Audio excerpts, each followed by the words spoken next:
பிரித்தானியாவில் வசிக்கக்கூடிய மாணவர்கள், இளைஞர்கள் மற்றும் பொதுமக்கள் அனைவருக்கும் தமிழகத்தில் இருக்கக்கூடிய தமிழீழத்திற்கான மாணவர் போராட்டக் குழுவின் சார்பாக எங்களுடைய வணக்கத்தையும் வாழ்த்துக்களையும் தெரிவித்துக் கொண்டு 2009 முள்ளிவாய்க்கால் படுகொலை என்று நடந்த அந்த கொடூரத்தை இன்று உலக நாடுகள் கண்டித்ததோடு மட்டுமல்லாமல் ஐநா மாமன்றம் இலங்கையில் நடந்தது ஒரு மனித பேரவலம், மனித படுகொலை, இனப்படுகொலை என்றெல்லாம் இன்று ஒத்துக்கொண்ட சூழ்நிலையில்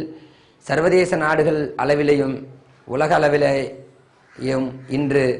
ஒரு மிகப்பெரிய எழுச்சியை உருவாக்கி கொண்டிருக்கிறது. அதன் அடிப்படையில்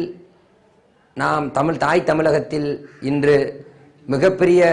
அளவிலான போராட்டங்களை கட்டியமைத்து கொண்டிருக்கின்றோம். பேரணிகள், பொதுக்கூட்டங்கள், இராணுவ முகாம்கள் என்ற முற்றுகை அடுக்கடுக்கான போராட்டங்களை நாங்கள் முன்னெடுத்து கொண்டிருக்கின்ற இந்த தருணத்தில் 2009 ஏற்பட்ட உலக நாடுகளில் இருக்கக்கூடிய புலம்பெயர்ந்த தமிழர்கள் அனைவர் மத்தியில் இருக்கக்கூடிய அந்த போராட்டங்கள் குறைந்திருப்பதாக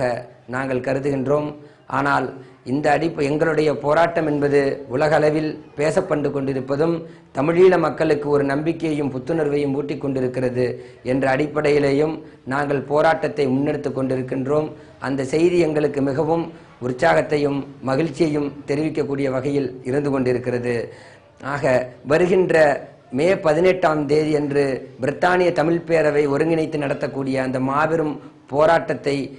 தமிழர்கள் அனைவரும் ஒருங்கிணைந்து உணர்வுபூர்வமாக கலந்து கொண்டு சிறப்பிக்க வேண்டும் என்பதும், இந்த போராட்டத்தின் வாயிலாக தமிழகத்தில் நாங்கள் வைக்கக்கூடிய தமிழத்திற்கான மாணவர் போராட்டக் குழு வைக்கக்கூடிய கோரிக்கையான இலங்கையை பண்பாட்டு, அரசியல், பொருளாதார அளவில் உலக நாடுகளிடத்திலிருந்து தனிமைப்படுத்துவதும்,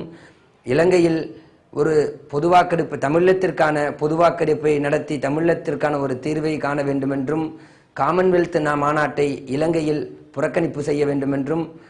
இலங்கையின் மீதான பொருளாதார தடையை விதிக்க வேண்டும் என்ற எங்களது கோரிக்கை மேலும் மேலும் வலுப்படுத்துவதற்கு உங்களிடத்தில் இருக்கக்கூடிய உற்சாகமும் போராட்டமும் எங்களை வழிநடத்துவது மட்டுமல்லாமல் அடுத்த கட்ட போராட்டத்திற்கு வழிநடத்தும் என்று நம்புகிறோம்.